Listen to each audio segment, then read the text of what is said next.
बोलो सदगुरु देव की जय। संत समाज की जय। भक्त समाज की जय। एक धाम मिला गुरु की दाया, एक धाम मिला गुरु की दाया, दुनिया में ऐसा धाम नहीं, दुनिया में ऐसा धाम नहीं। एक धाम मिला गुरु की दाया, एक धाम मिला गुरु की दाया, दुनिया में ऐसा धाम नहीं, दुनिया में ऐसा धाम ऊपर से पैनल कटक नीचे ऊपर उठाओ तो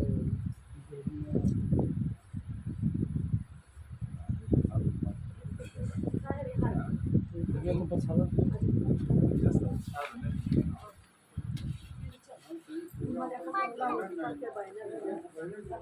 पैनल ऊंचे ज़्यादा है ना।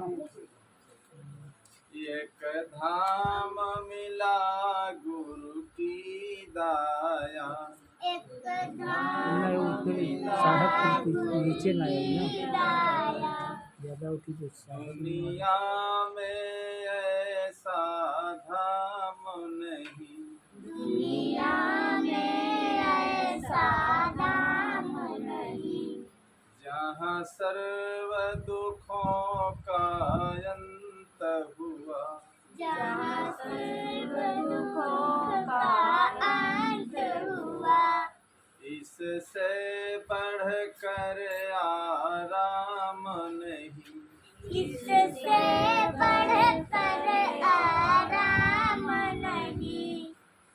यह दुनिया भोली भाली है, या दुनिया भोली भाली है, निज हित विचार से खाली है, निज हित विचार से खाली है, चल हो कर दौड़े निस दिन, चंचल होके दौड़े निस दिन, जहाँ अपना कोई काम नहीं, जहाँ अपना कोई काम नहीं।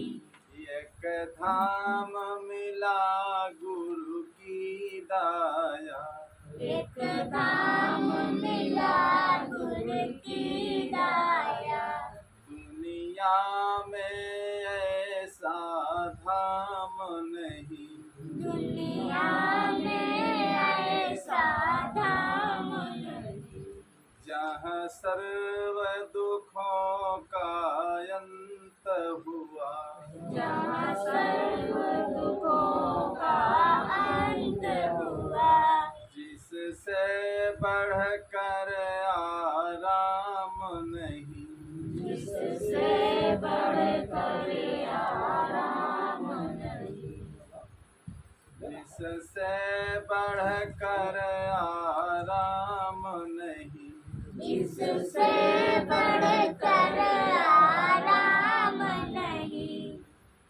कोई मानत ईश्वर राम खुदा, कोई कोई राम खुदा, साधन करी ढूंढत जुदा जुदा, साधन करे ढूंढत जुदा जुदा, सबसे छोटा है लेकिन आवाज सबसे आगे।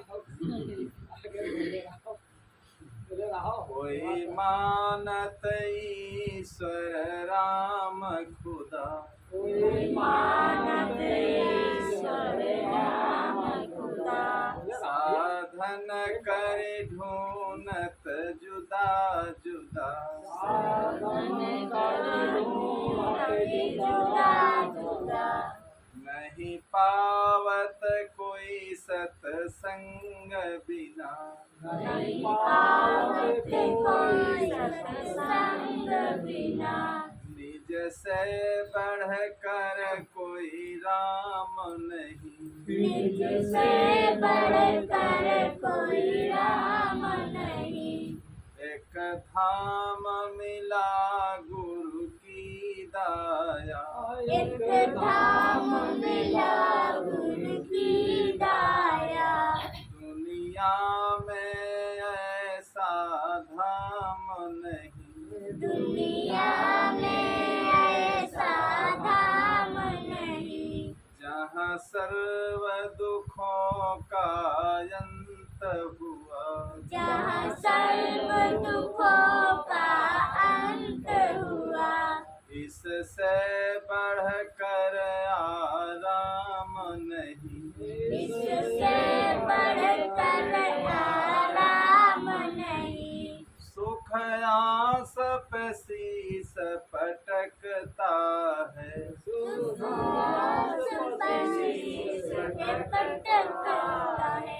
करी नाना कर्म अटकता है।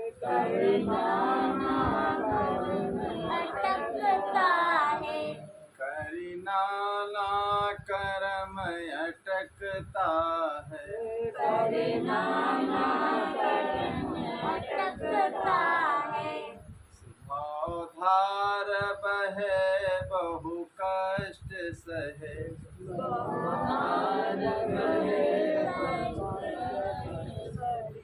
किंचित जहाँ सुख का नाम नहीं। सुख का नाम नहीं। एक धाम मिला गुरु की दाया। एक धाम मिला गुरु की दाया। दुनिया में ऐसा धाम नहीं। दुनिया में ऐसा धाम नहीं। जहाँ सर्व दुखों का अंत हुआ। जहाँ सर्व दुखों का अंत हुआ। इससे बढ़कर आराम नहीं।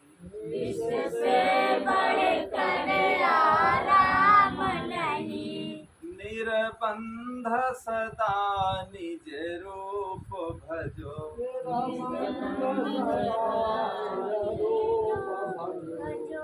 निर्बंध सदा निज रूप भजो।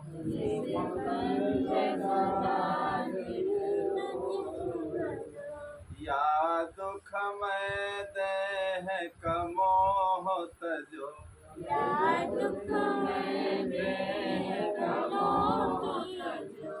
हर वक्त लगन में मगन रहो। हर वक्त लगन में मगन रहो। हर वक्त लगन में मगन रहो। हर वक्त लगन में मगन रहो। अब सुबह हुआ फिर शाम नहीं। अब सुबह हुआ फिर शाम नहीं। अब सुबह हुआ फिर शाम नहीं। अब सुबह हुआ फिर शाम नहीं। एक धाम मिला गुरु की दाया। एक धाम मिला गुरु की दाया। दुनिया में ऐसा धाम नहीं। दुनिया में ऐसा धाम नहीं। जहाँ सर्व दुखों का अंत हुआ। जहाँ सर्व दुखों का अंत हुआ। इससे बढ़कर आराम नहीं। इससे बढ़कर आराम नहीं। बोलो सद्गुरुदेव की जय। संत समाज की जय।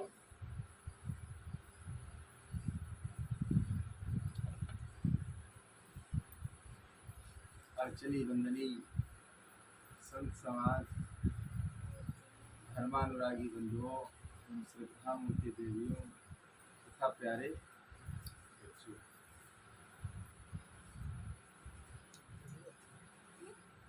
किसान जैसे खेत की देखिए रखवाली करता है और कोई माली होता है देखिए तो अपने बगीचे की देखिए एक एक फूल को देखता है और एक एक पेड़ों को, पत्तों को, सबकी देखिए वो सुरक्षा करता है, तब वो बाग देखिए बढ़िया सुसज्जित होती है। तो कोई भी चीज को अगर लापरवाह में छोड़ दिया जाए तो देखिए उसमें कोई लाभ फिर नहीं होता। इसी प्रकार भक्ति के बारे में है, बहुत लोग हैं अपना भक्ति जीवन में आ गए और इतना ही समझ लेते हैं केवल भक्ति लाइन में आ जाओ बस सब काम पूरा हो जाए।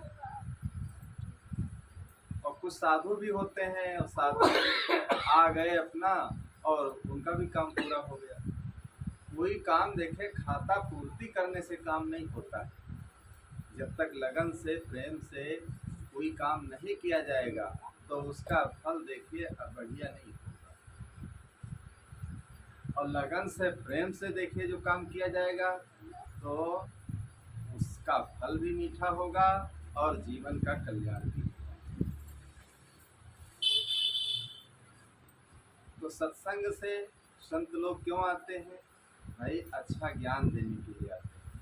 खाना पीना ये तो सब जगह होता है और शरीर है तो जो कुछ है खाना पीना भी करना पड़ता है, लेकिन उसी ज्ञान को बार बार अगर सुना न जाए, समझा न जाए तो धीरे धीरे देखे कितनी भी बड़ी भक्ति हो, अगर उस ज्ञान को न सुना जाए, सत्संग न किया जाए तो बड़े बड़े लोगों की भक्ति चली जाती और बड़े बड़े साधुओं की देखे साधना भी चली जाती। जो साधु संत समाज को छोड़ करके देखे अलग हो जाते हैं और धीरे धीरे उनके विचार बदल जाते हैं। अब जब विचार बदल जाते हैं तो जहाँ व्यक्ति रहने लगता है उसको वही अच्छा लगता है, वही अच्छा लगता है। जैसे वो रहेगा देखिए वही चीज़ अच्छी लगेगी, वही खाने वाला हो खाने भी लगेगा वही चीज़। धीरे धीरे जो व्यक्ति काम करता है तो उसका वही मन जो है वो मान लेता है।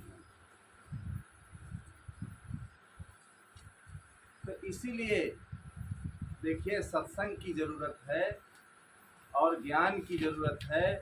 बराबर देखिए ज्ञान और सत्संग जहाँ पर होता रहता है वो गांव में उन घरों में देखिए भक्ति भावना लोगों की बनी रहती है, नहीं तो धीरे धीरे देखिए लोप हो जाती। यही बाराबंकी जिला है, बड़े बड़े गांव, हजारों गांव में सब भक्ति थी और सदगुरु विशाल साहब के ज़माने में महीनों 6-6 महीना देखिए एक एक गांव में रहते थे।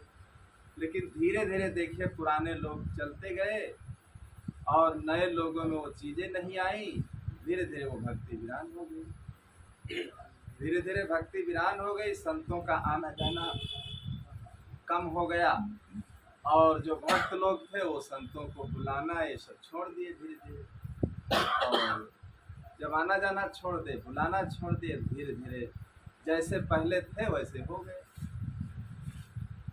तो देखिए ना ज़्यादा तो साल में एक बार जरूर ज्ञान ध्यान सत्संग की चर्चा होना चाहिए। इससे क्या होता है, अन्य मत पंथों में देखिए जय गुरुदेव संप्रदाय है, राधा स्वामी है और गायत्री परिवार है, तो वहाँ पर ब्लॉकों में गाँव में जगह जगह देखिए सत्संग का दिन रखते हैं, सत्संग होता रहता है, लोग सुनने जाते हैं।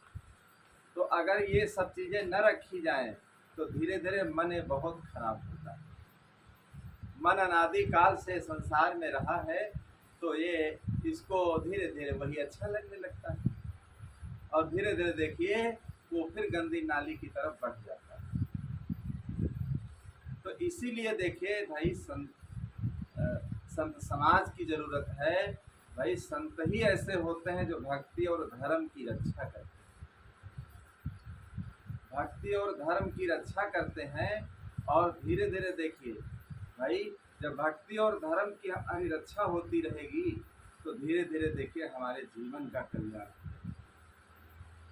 अब कुछ ऐसे गांव में लोग भक्त लोग होते हैं तो वो क्या है अपना इतना ही समझते हैं कि अब तो भाई भगत हो गए सब काम पूरा हो। अरे गले में जो हीरा कंठी है वो कोई ज्ञान देने वाला थोड़ो है, वो तो एक चिन्ह होता है। वो तो एक चिन्ह होता है। जब हम सत्संग करेंगे और संत नहीं मिलते हैं तो पुस्तकें रखना चाहिए। जब समय मिले ये मन को देखे प्रपंच बहुत अच्छा लगता है और इतना अच्छा लगता है प्रपंच कहो रात दिन आदमी प्रपंच करता रहे।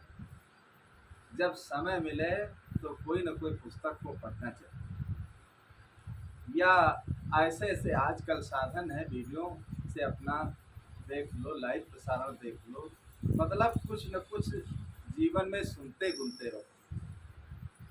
और जब जो व्यक्ति सुनता गुनता रहेगा तो देखिए धीरे धीरे उसकी आदत और बढ़िया स्वभाव उसका बनता जाएगा।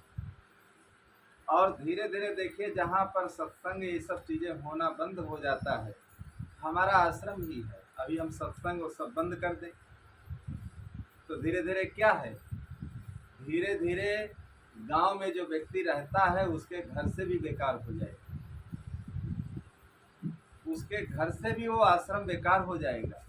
आश्रम इसीलिए कहते हैं वहाँ पर अच्छी चर्चाएं होती हैं और अच्छा ज्ञान सबको मिलता है, इसीलिए सब लोग जाते हैं। क्या वहाँ का कोई रूम या जगह देखने कोई नहीं जाता?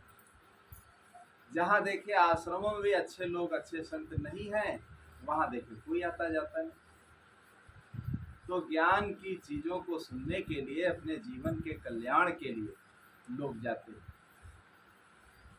इसीलिए देखिए पहले 2 साल में कार्यक्रम होता था, फिर देखिए प्रतिवर्ष होने लगा, फिर देखिए दूसरा कार्यक्रम फिर होने लगा, धीरे धीरे 2 कार्यक्रम होने लगे। अब देखिए धीरे धीरे जो व्यक्ति उसमें नहीं गया तो लोग कहते अरे बड़े कार्यक्रम में नहीं गए थे चलो इसमें चले। तो अब 2 जब कार्यक्रम होते हैं तो कोई व्यक्ति ये नहीं कह सकता है कि हमें समय नहीं मिला, नहीं इधर समय मिला तो उधर समय मिलेगा, नहीं उधर मिला तो इधर समय मिलेगा। लेकिन जो बहुत जिज्ञासु होते हैं देखिए दोनों में समय अपना ले लेते हैं। भाई 6-6 7-7 महीने में समय मिलता है और 6-7 महीने में पता नहीं क्या होता है, एक क्षण भर का तो जिंदगी का पता नहीं रहता। तो इसीलिए ये सब चीज़ें जरूरी हैं जीवन के लिए। बच्चों को नित्य विद्यालय जाने की क्या जरूरत है? नियमित रूप से देखिए नित्य विद्यालय जाते हैं, वहाँ पाठ्यक्रम पढ़ते हैं और पढ़ते देखिए धीरे धीरे वही मर्मज्ञ बन जाते हैं।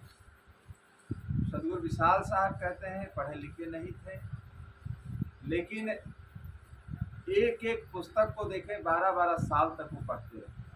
एक पुस्तक को केवल 12 साल तक, बताओ। एक पुस्तक को अगर तुम 12 साल तक पढ़ोगे तो एक एक अक्षर तुमको याद हो जाएगा उसमें का। और एक खेत को तुम कम से कम 1 महीना जोतते रहो तो क्या कोई घास उसमें उगेगी? कुछ भी उगने वाली नहीं, बढ़िया चमाचम रहेगा खेत। इसी प्रकार घर में देखिए झाड़ू बहारू पोंछा रोज लोग करते हैं। रोज इसलिए करते हैं कि घर गंदा नहीं होता। अगर सप्ताह में करो एक बार तो धीरे धीरे गंदा हो जाएगा। तो इसी प्रकार जैसे शरीर को भोजन नित्य दिया जाता है, इसी प्रकार सत्संग की भी जरूरत है। सत्संग की भी जरूरत है और सत्संग भी समय समय पर अगर होता रहता है तो देखिए उस गांव की भक्ति समाप्त नहीं, उसमें बूढ़े लोग धीरे धीरे जाने के लिए तैयारी करते हैं तो बच्चे तैयार हो जाते हैं और फिर उनके बच्चे। जैसे कोई पेड़ होता है बाग में, अगर एक फूल कोई तोड़ता है तो 4 कलियां देखे दूसरे दिन फिर खिल जाती। तो फूल खिलते भी रहते हैं, लोग तोड़ते भी रहते हैं, उसमें पता नहीं चलता। अभी गुरु पूर्णिमा में आश्रम में अमरूद के जो पेड़ थे और खूब सब लोग खाए, किसी को मना नहीं किया गया, खूब खाए। और 1 सप्ताह के बाद जब हम आए तो देखे बड़े बड़े अमरूद खिल लगे, जो छोटे छोटे थे वो सब फूल गए।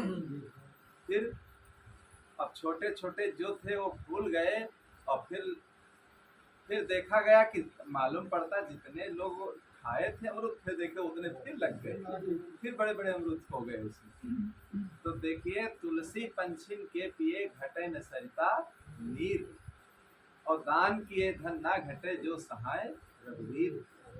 तो ज्ञान देने से देखिए ज्ञान नहीं घटता, जितना आप ज्ञान दूसरों को दोगे उतना ज्ञान तुम्हारे पास बढ़ता जाएगा। कुएं से जितना पानी निकालते जाओगे उतना मीठा पानी लेके आता जाएगा।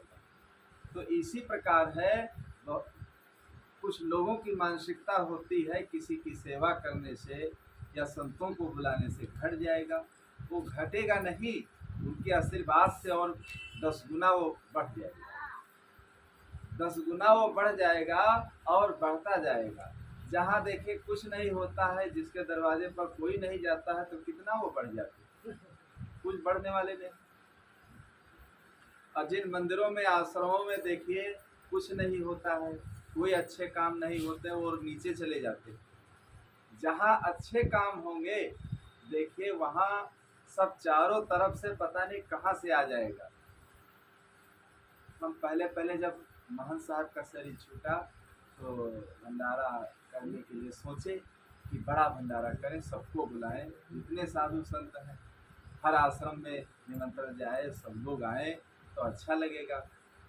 तो साहब से मैंने कहा था कि बड़ा कार्यक्रम करें, तो वो कहने लगे अरे बड़ा कैसे करोगे, जब पैसा नहीं होगा तो ऐसे कैसे कर दोगे, केवल बुला लोगे, बुलाने से थोड़ा काम चलेगा। तो हमने कहा अरे उसकी व्यवस्था होगी साहब, जब बड़ा किया जाएगा तो ऐसे व्यवस्था होगी।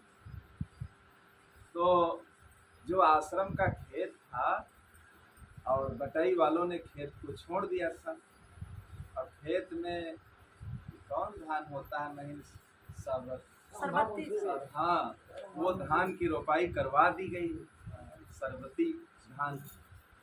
और इतना धान पैदा हुआ कि आंगन में जब वो कट करके आया तो बिल्कुल ढेरी, खूब ऊंची ढेरी लगी, और धान बहुत महंगा हो गया धान बहुत महंगा हो गया और वो सब बिक गया धान।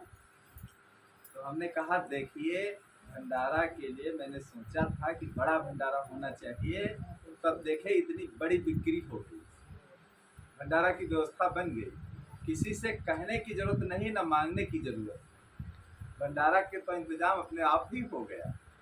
अब चाहे जितने लोग आए कोई चीज़ कम पड़ने वाली नहीं। तो देखिए कोई भी अच्छा काम व्यक्ति करने जब चलता है तो चारों तरफ से देखिए हवाएं भी उसका साथ देती, और कोई गलत काम आप करने चलोगे तो देखिए गलत आदमी जो चाहे वो आपकी विशेषता करें, लेकिन अच्छी समाज में, सुसभ्य समाज में वहाँ पर कोई उसकी गणना नहीं करेगा। खराब आदमी की लोग वहाँ कहाँ गणना करते, लेकिन अच्छे आदमी की देखिए अच्छी जगह गणना होती है, और अच्छी जगह लोग याद उसको करते हैं कि देखिए फला थे वो यहाँ आते थे और फला थे बहुत अच्छे थे। तो अच्छी समाज में अच्छी जगह अच्छे व्यक्तियों की वहाँ गणना होती है। तो इसलिए सत्संग करना तो बहुत जरूरी है। और जहाँ हम देखे जाते हैं कोई बुलाता है और सत्संग अगर लोग नहीं करते हैं, सत्संग में नहीं बैठते हैं तो अच्छा नहीं लगता। तो हम कहते हैं भाई सब लोग थोड़ा समय निकाल करके बैठो। पूरा दिन तो खाते पीते सोते जागते गया, पूरा दिन चला गया, लेकिन दिन में भी बैठना चाहिए अगर समय हो तो। पूरा दिन चला गया, दिन में भी आधा घंटा या दिन में भी सत्संग हो तो और अच्छा होता है, क्योंकि इतना बड़ा दिन होता है, पूरा दिन खाते पीते सोते जाके चला जाता है। तो जितना देखे हम जीवन में अच्छे विचारों को संकलन करते जाएंगे तो हमारा जीवन उतना ही पवित्र होता चला जाएगा।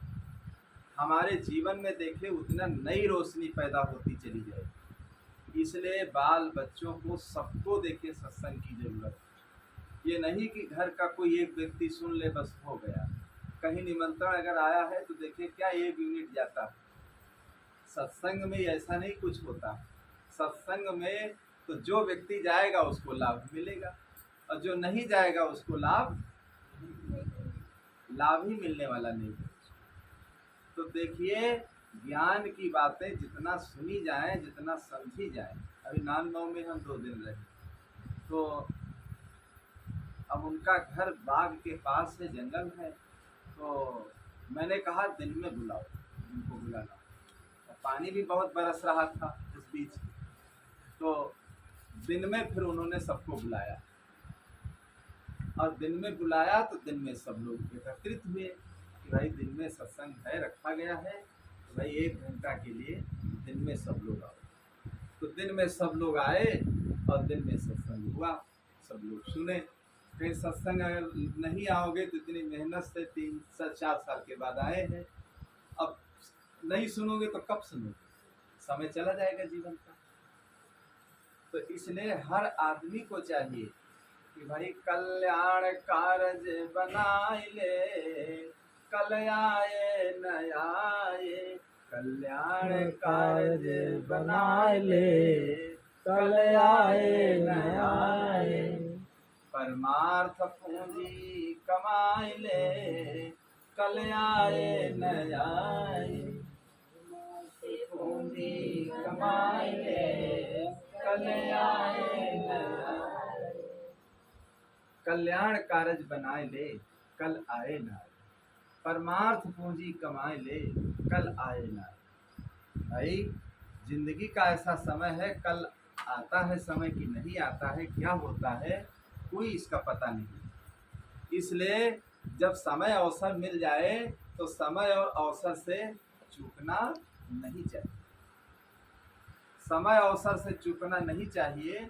और समय और अवसर से जो व्यक्ति चूक जाता है तो देखिए उसको पश्चाताप करना पड़ता है, उसको पश्चाताप करना पड़ता है, और देखिए उसको पछताना पड़ता है।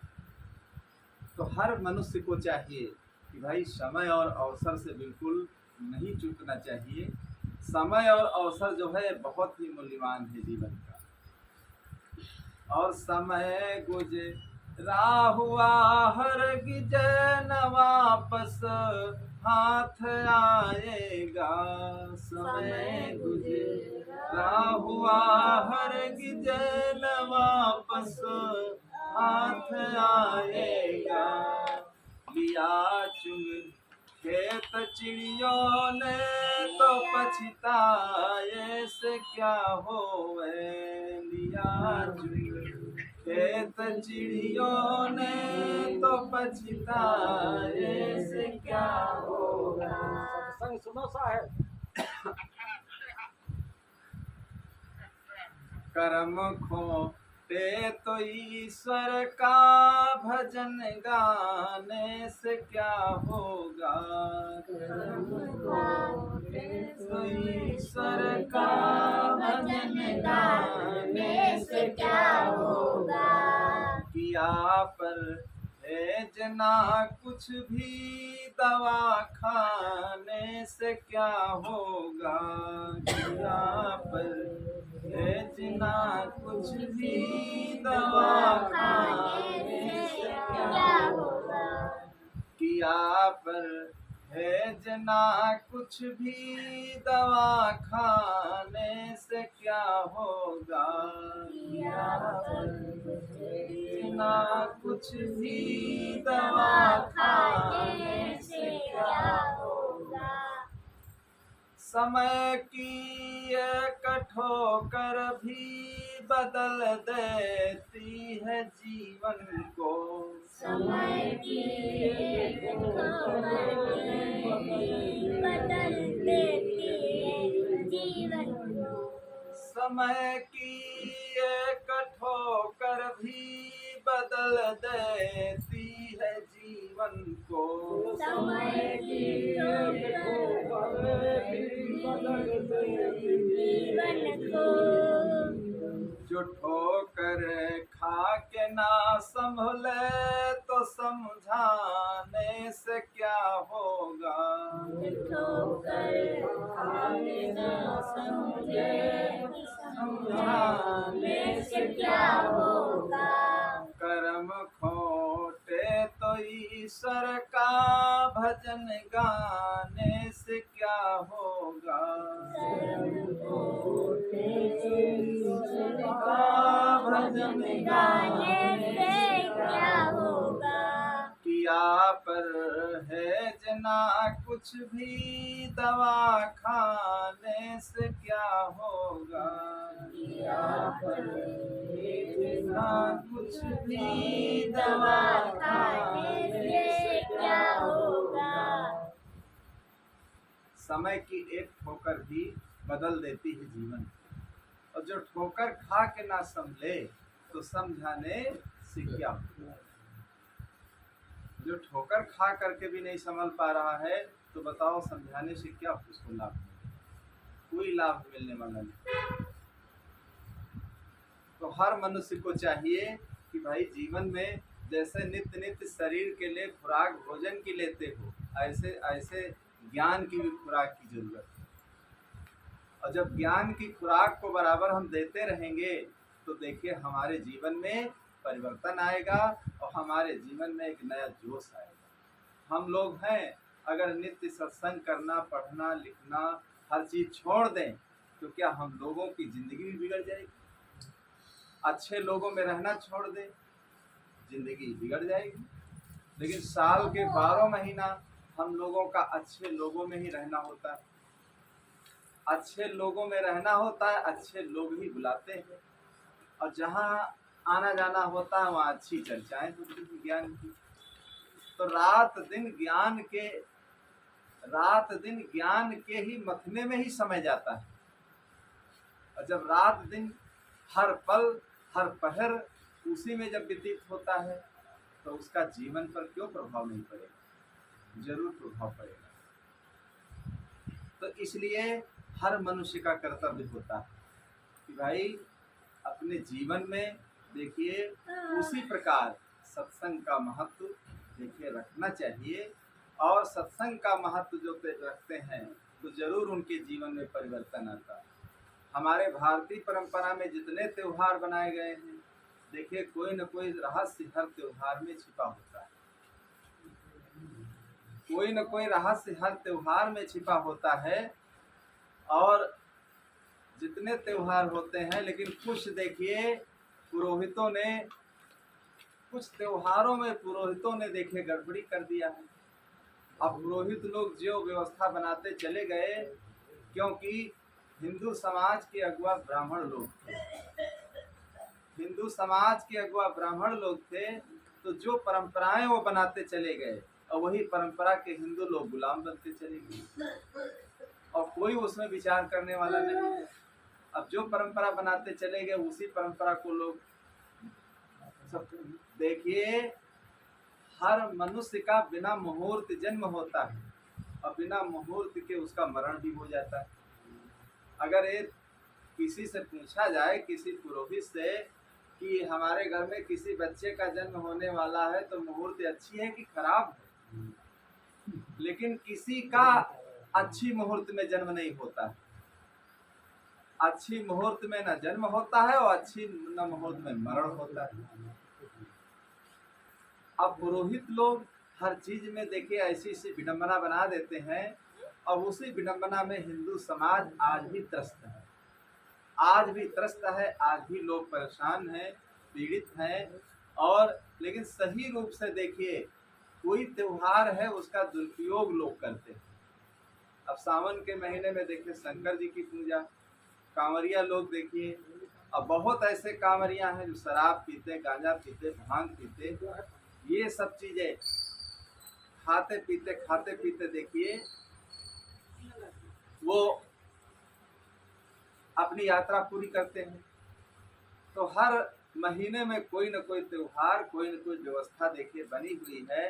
अब देखिए सावन का महीना पूरा ही हुआ है, अभी देखिए आगे और नवरात्रि आ जाएगी, फिर और कोई त्योहार, गणेश पूजा आ जाएगी। तो ऐसे त्योहार लोग मनाते हैं, लेकिन त्योहार के नाम पर, राम के नाम पर, देवी देवताओं के नाम पर लोग देखिए अत्याचार करते हैं। लोग जो अत्याचार करते हैं यही सब कुरीतियां,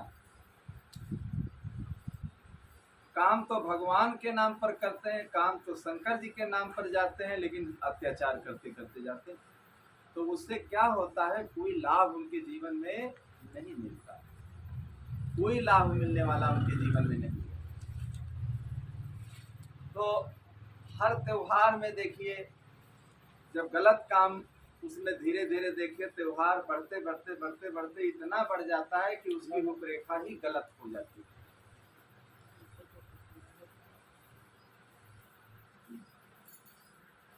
उसकी रूपरेखा ही गलत हो जाती है और उसकी रूपरेखा देखिए इतनी विषमता रूप धारण कर लेती है कि असली रूप, असली चेहरा ही उसका छिप जाता है। और जब असली चेहरा ही उसका छिप जाता है तो सही रूप से व्यवस्थित देखिए उस चीज से हम बिल्कुल अछूते रह जाते हैं। आज जैसे भारतीय परंपरा का देखिए रक्षाबंधन का आज त्योहार है। अब रक्षाबंधन के त्योहार में कितनी मिठाइयाँ, कितनी भीड़ और कितना हर्जा खर्चा लोगों का हुआ है।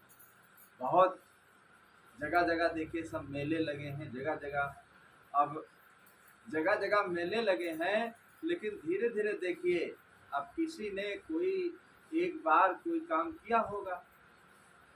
अब कुछ लोगों का मानना है कि पुरोहित लोग जो होते थे देखिए वो घर घर कलावा लेकर के बांधने पहले जाते थे और धीरे धीरे देखिए वही परंपरा चल गई। और धीरे धीरे जब परंपरा चल गई उनकी रोजी रोटी थी कि जो घरों में अपना बांधने के लिए गए तो वहां से कुछ न कुछ जीविका के लिए उनको साधन मिलता था। अब धीरे धीरे इतना बढ़ा बढ़ते बढ़ते बढ़ते बढ़ते देखिए अब कितना विशाल रूप धारण कर लिया। जो 10-10, 20-20 लाख की मिठाइयाँ एक एक हलवाई बेचते। और एक साल की बात है, बहुत वर्षा होने लगी थी, मिठाई हलवाई लोग नहीं बेच पाए। तो एक गांव में जहां हम ठहरे थे तो उनको 25-30 किलो मिठाई हलवाई ने बांध दिया। तो लेकर के मिठाई आए तो कहा, सब लोगों ने खाया थोड़ी थोड़ी। एक गाय थी, उस गाय के मिठाई डाल दिया। गाय ज्यादा मिठाई उसने खा लिया। सवेरा होते होते ही गाय मर गई, क्योंकि महीनों पहले से ही मिठाई बनने लगती है, सड़ी गली मिठाई। अब फ्रिज में रख करके खोआ को कितना सुरक्षित रखोगे। अपने समय पर देखिए हर चीज सड़ जाती है, हर चीज सड़ जाती। इसीलिए देखिए लोग ताजा रोज बनाते खाते हैं, ताजा रोज बनाते खाते हैं कि भाई ताजा खाओ, मन को भी ताजा रखो और भोजन भी ताजा करो। तो देखिए इतनी अगर अच्छी भावना से देखिए कोई व्यक्ति अगर जाता है, नहीं मिठाई उसके हाथ में है, तो क्या राखी बंधन नहीं होगा? क्यों नहीं होगा, जरूर हो जाएगा राखी बंधन। लेकिन धीरे धीरे त्योहार इतना विशाल रूप धारण कर लिया है कि अगर किसी के पास पैसा नहीं है, अब इतने लोग राखी लेकर के आ गए हैं और व्यवस्था आपके पास नहीं है, तो देखिए कुछ ऐसी बहनें होती हैं अगर पूरा वो खर्चा नहीं मिला तो इधर से रोती हुई जाती कि इतना इतना लेकर के आए, अब देखो खर्चा ही नहीं निकला इसमें। अब 2000 की सामान हमारी थी और इतने कंजूस हमारे भाई लोग थे, 100-200 रुपये टिका दिए। न तेल का खर्चा निकला, न कोई खर्चा नहीं निकल पाया। तो अब इतना त्योहार बढ़ा है, इतना इसकी रवाज बढ़ गई है कि बढ़ते बढ़ते असली चेहरा इसका देखिए खत्म हो गया। कुल मिला करके अगर मूल चीज देखी जाए तो मूल चीज इसमें यही है, कोई अगर व्यक्ति है, बहन ही नहीं, भाई बहन को देखे भाई और माता पिता शादी करके देखे उसको ससुराल को भेज देते हैं। अब बहन के ऊपर कोई अगर आपत्ति आ जाए, कुछ ससुराल वाले ऐसे होते हैं जो दुख देते हैं, कष्ट देते हैं, या कोई समस्या बस देखे बहन वहाँ से त्याग देते हैं उसको। अगर वही लड़की देखिए माता पिता की शरण में फिर जाती है, वहाँ कुछ दिन रहती है, तो देखे रहते ही रहते वहाँ के लोग उसको ठुकराने लगते हैं, धीरे धीरे ठुकराने लगते हैं लोग। तो बहन की देखिए विपत्ति और आपत्ति पर, कोई मुसीबत पर जो व्यक्ति रक्षा कर रहा है, और राखी चाहे वो बहन आए बांधने और चाहे आप बंधाएं या ना बंधाएं, अगर रक्षा आप कर रहे हैं तो समझ लो असली राखी आपने बांध दिया, असली राखी बंधन बांध दिया। अब किसी प्रकार की अगर थोड़ी समस्या आ गई तो कोई रक्षा करने वाला नहीं है। एक ऐसे लड़की थी, ससुराल में बीमार हो गई, ससुराल वाले कहने लगे मायके वाले इसकी इलाज करें, और मायके वाले ने कहा कि हम लोगों ने तो शादी कर दिया, तुम लोग इलाज करो। अब कोई उसमें तैयार नहीं हो रहा था, बीमारी बढ़ते बढ़ते बेचारी मर गई। अरे नहीं ससुराल वाले करते थे तो भाई भाई और पिता को करना चाहिए था कि भाई हमारे घर की लड़की है तो भाई हम इसकी व्यवस्था करेंगे, और जैसे बनेगी वैसे इसकी व्यवस्था हम लोग करेंगे, हम लोग खाते हैं तो ये भी खाएगी। तो कुल मिला करके उसकी रक्षा करना, कोई व्यक्ति है जहां से हमसे हो सके उसका सहयोग करना। तो सहयोग करने का मतलब है रक्षा। रक्षा देखिए, जब मुस्लिम राज हमारे देश में थी, और दूसरी एक बात आती है कि हुमायूं को देखे करमोती ने, उनके ऊपर जब मुसीबत पड़ी तो अपने सहयोग के लिए, अपनी रक्षा के लिए देखिए जब आपत्ति आई तो देखिए उन्होंने राखी भेजा, राखी भेज दिया। राखी जिसको देखे भेज दी जाती है तो वहाँ भाई का नाता जुड़ जाता है, वहाँ भाई का नाता जुड़ जाता है। इसका मतलब है हमने राखी दिया है, राखी बांध दिया है, तो हमारे ऊपर कोई मुसीबत आए, हम आपकी बहन बन गई हैं तो हमारी आप रक्षा करें। तो हुमायूं ने देखिए जो मुसीबत थी जा करके जितने दुश्मन लोग थे उनको हटा करके पूर्ण रूप से पूरी रक्षा की, इसीलिए धीरे धीरे इसका रक्षा और बंधन नाम पड़ गया। अब कोई चीज का बंधन अगर बांध दिया जाए, किसी को बंधन में बांध लिया जाए, तो बंधन में बंधा बंधा आदमी देखिए कब तक वो बंधा रहेगा, एक दायरे में बंध जाएगा वो। तो उस बंधन से जो छुड़ा दे, जो रक्षा कर दे, उस बंधन से जो छुड़ा दे, जो हमारी रक्षा कर दे, समझ लो वही असली रूप से रक्षा बंधन को सही रूप से समझ पाया, और नहीं तो सही रूप से रक्षा बंधन को समझ नहीं पाया। यही 1500 की मिठाई खा करके और हाथ में वही सब पूरा क्या क्या बांध करके बस इतनी ही चीजें सीमित रह गई। तो अब रक्षा तो चेटी से हाथी तक किसी भी जीव जंतु की सबकी रक्षा करना चाहिए, जितना अपने से उपाय चले रक्षा करना चाहिए, किसी को बंधन में नहीं बांधना चाहिए। लेकिन लोग क्या है, बहुत लोग न मालूम कितने जीव जंतुओं को बंधन में बांध लेते। और पहली बार देखिए हम जब मौजिद नगर गए थे तो एक सुआ वहां पला था, पिंजड़े में सुआ पला था, और जब वहाँ अंदर गए तो सुआ था, तो मैंने देखा तो हमने कहा देखिए सुआ जहाँ पला होता है वहाँ हम भोजन नहीं करते। तो फिर क्या, वो कहने रहे बहुत दिन का साहब सुआ पला है, छोटा था, और अगर इसको खोला जाएगा चिड़िया मार डालेगी, उड़ भी नहीं पाएगा। हमने कहा इसको खोल। फिर बड़ी मुश्किल से दरवाजे पर पिंजड़े को ला करके मैंने उसको खुलवा दिया। जैसे पिंजड़े को हटाया उन लोगों ने, और जैसे मूड़ी डाल करके उसमें से निकला, इतनी तेजी से आसमान की तरफ उड़ा है कि मुड़ करके उसने नहीं। ये सुबह भी बहुत निर्मोही होता है, कितने दिन दूध पिलाया, सब कुछ किया, लेकिन देखिए जब चलने लगा तो एक बार मुड़ करके उसने नहीं, आसमान की तरफ उड़ता चला गया। किसी जीव को बंधन में नहीं बांधना चाहिए। सीता जी देखिए जिस वाटिका को टहलने गई थी, एक नर मादा सुआ ही तो थे, और देख करके प्रसन्न हो गई, और जो नर था उसको पकड़वा लिया। अब दोनों पंछी साथ साथ रहते थे, सुनते थे, और जब एक रह गया तो उसको बहुत कष्ट हुआ, बहुत कष्ट हुआ। तो उसकी हाय लग गई, उसकी हाय लग गई कि जाओ, जैसे हमारे साथी को तुमने बिछो कर दिया, ऐसे तुम्हारा भी साथी जीवन भर तुमसे अलग ही रहेगा। सीता जी की शादी देखे ब्रह्म मुहूर्त में, बड़े बड़े विद्वानों ने, सतानंद पंडित कौन कौन पंडितों ने देखिए साहित्य रखी, लेकिन कोई नहीं जान पाया क्या होने वाला है। करम गति टारे नाही टरी, करम गति टारे नाही टरी। मुनि वशिष्ठ पंडित थे ज्ञानी, शोधिक लगन धरी। मुनि वशिष्ठ पंडित थे ज्ञानी, शोधिक लगन धरी।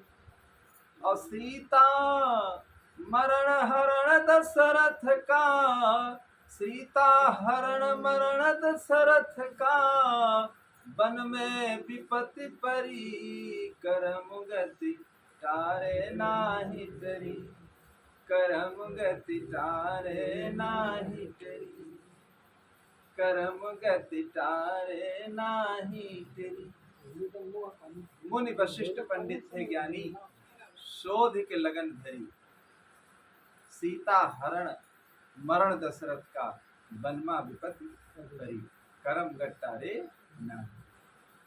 देखिए बड़े बड़े पंडित कोई कुछ नहीं जान पाए, लेकिन सीता हरण और फिर देखिए सीता का वनवास में छोड़ना, जीवन भर राम से अलग ही रही। देखिए नाना कष्ट उनको झेलना पड़ा, जंगल में ही रहना पड़ा। तो देखिए किसी भी जीव को बंधन में फांस करके नहीं रखना चाहिए। बंधन का मतलब ही होता है किसी को बांध करके रखना, बंधन में बांध लेना किसी को। तो जो बंधन से छुड़ा देता है वही देखिए बंदी छोर कहा जाता है। तो देखिए जो व्यक्ति रक्षा करेगा, जो रक्षा करने वाला है, सहायता करने वाला है, सहयोग करने वाला है, देखिए किसी बंधन में अगर हम फंसे हैं और वो व्यक्ति अगर अच्छा है तो देखिए उस बंधन से हमें छुड़ा लेगा, हमें बचा लेगा, हमें बचा लेगा, ज्ञान दे करके, उपदेश दे करके हमें छुड़ाएगा। तो रक्षा बंधन का मतलब यही है कि भाई कोई मुसीबत पर तुलसी तीन प्रकार से हित अनहित पहचान, परवश परे परोस बस और परे मामला जान।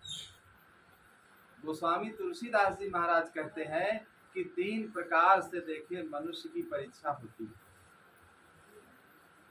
तीन प्रकार से परीक्षा मनुष्य की होती, परवश परे परोस बस और परे मामला जान।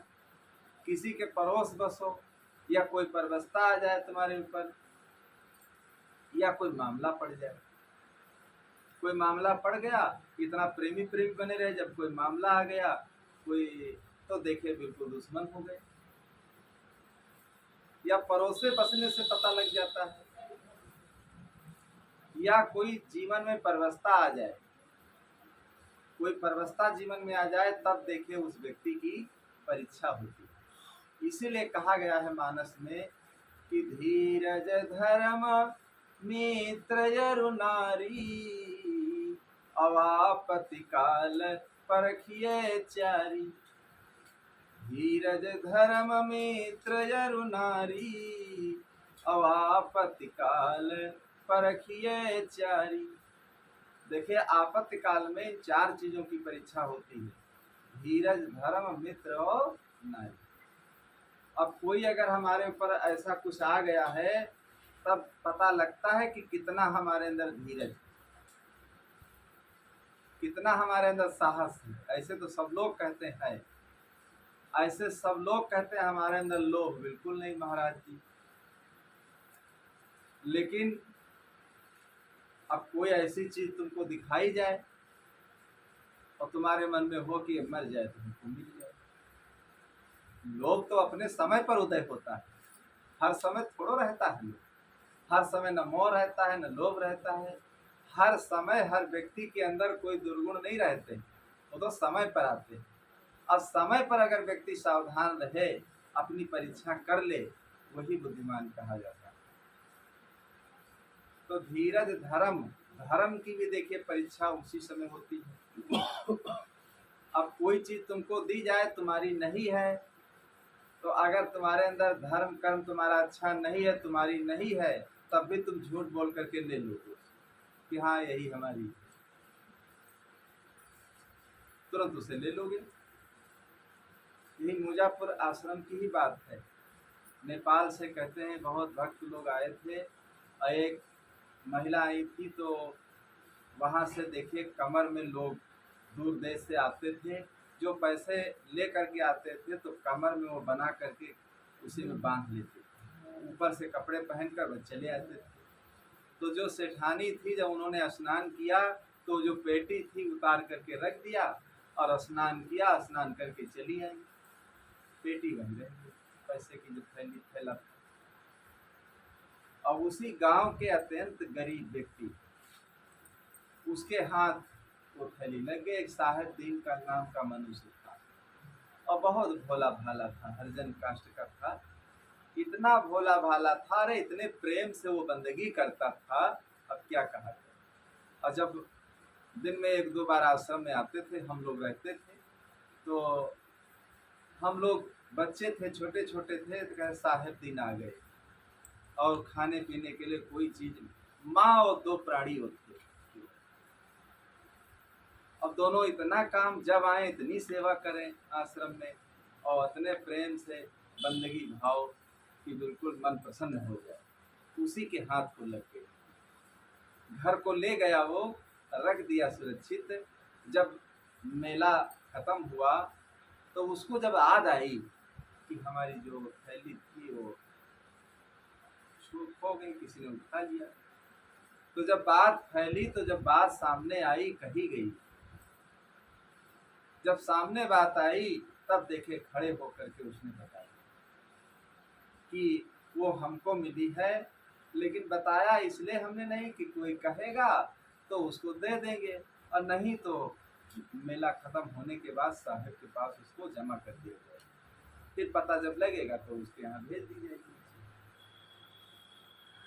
इतना लोगों ने सराहना किया और उसका घर देखने गए लोग, इतना गरीब था बेचारा, लेकिन थोड़ा भी उसके अंदर लोभ नहीं आया कि इतना इसमें पैसा है। अगर ना कह देता तो कौन व्यक्ति जान पाता। इतने बड़े मेले में जहाँ हजारों आदमी हैं, जहाँ हजारों आदमी हैं, तो इतने बड़े मेले में कौन ले गया, कोई पता नहीं लगता। अब की जैसे गुरु पूर्णिमा में हमारे यहाँ लखनऊ से एक आई थी महिला और बंदगी भाव किया, और जो पैसे की थैली थी देखिए वही हमारे आश्रम के किनारे रख दिया और फिर अपना चली गई। अब वो आसन किनारे रखी थी और नीचे गिर गई। रायबरेली के सब भक्त लोग वहाँ बैठे हुए थे और वो चली गई। अब वो चली गई, फिर हमारी नज़र पड़ी कि किसी ने कुछ रखा और फिर नीचे गिर गया, ये क्या है। तो फिर उठाया उन लोगों ने, देखा उसमें पैसे थे। तो हमने कहा आंगन में खड़े होकर के जोर से 2-3 बार कह दो कि भाई, या गेट तक कि भाई जिसकी थैली हो पैसे की, तो भाई अगर गया न हो तो आ करके यहाँ ले लो। तो 2-3 बार आवाज़ दिए जोरों से, गेट के बाहर उठी, बहुत इधर उधर ढूंढा, जब नहीं मिली तो अपना चल दी। जब आवाज़ वहाँ तक गई तो फिर वापस लौट करके हुआ, तो वो जो पैसे थैली थी उनको दी गई वापस। कहीं अरे साहब ध्यान नहीं रही हमें, बंदगी भाव करने में हमने वो रख दिया, भूल बस रख के वो चल दिए। तो देखिए समय पर जब लोभ ना आए तो समझ लो लोभ नहीं। तो धीरज धर्म मित्र और नारी आपातकाल पर रखी चाहिए। नारी की भी देखिए उस समय परीक्षा होती है, नारी के ऊपर कोई आपत्ति आ जाए तो पति की परीक्षा होती है, कितना सहयोग वो करता है, कितना उसका सहयोग करता है। और अगर पति के ऊपर आ जाए कोई समस्या तो नारी कितना वो सहयोग करती, तब पता लगता है। या चेला गुरु है, गुरु के ऊपर कोई आ जाए, अब चेला कितना करता है। तो देखिए इसी को रक्षा बंधन कहते हैं। हमारे अंदर सहयोग सहायता रक्षा की भावना पैदा हो जाए, हमारे अंदर सहयोग की भावना पैदा हो जाए, परोपकार करने की भावना पैदा हो जाए, तो समझ लो हमारा मनुष्य जीवन पाना सफल हो गया। हमारा मनुष्य जीवन पाना सफल हो गया।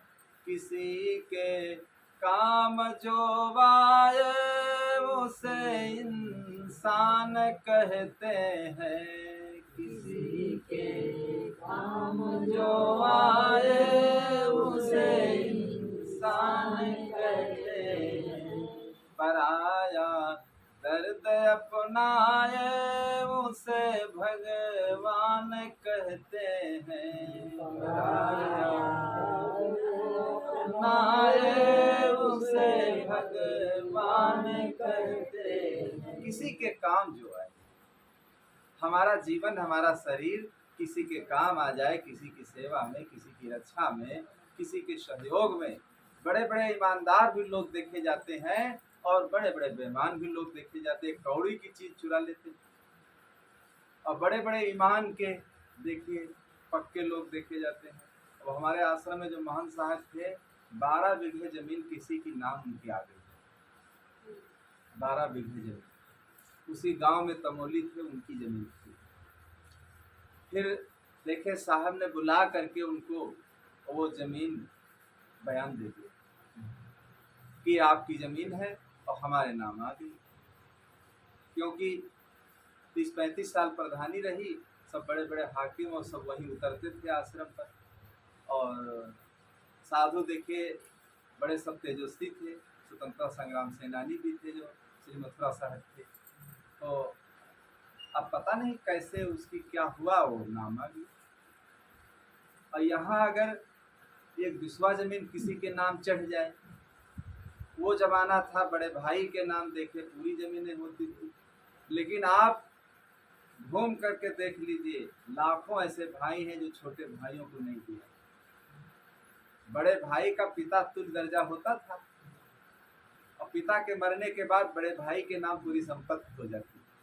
और वो जो भाई था अपने छोटे भाइयों को सबको बराबर दे देते थे।